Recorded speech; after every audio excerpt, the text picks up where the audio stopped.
Ed felt it right as the ball left his fingers, a perfect throw, rolling straight as the path to God down the lane, lights shining off its surface.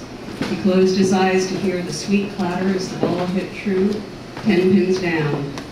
You ever hear anything so pretty? Asked Ed, turning back to his boys.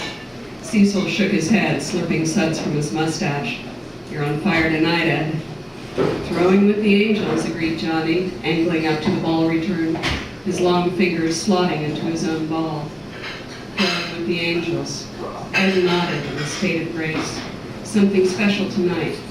He knew he had that magic 300 in his fingers. He just had to step aside almost. A simple perfection speaking through him. Whatever happened to that Sherry? Asked Ed. He could still remember the feel of her lips on his cheek last year, after his second 300 game. Always thought it was her who nominated him for the Hall of Fame in Kalamazoo. The way she looked at him sideways from behind the counter, shiny red lips and a little smile like they had a private joke, just the two of them. She married that Kosank fellow, Cecil slumping back with a sorry throw.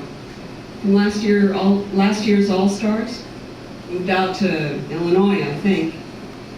That girl had real class. Ed nodded his way back to the lane. Last throw of the game, head full of sherry and her long brown hair. Even under the alley uniform, you could tell she was built like one of those girls on the mud flaps. Tiny little waist, hips rolling under the edge of the shirt.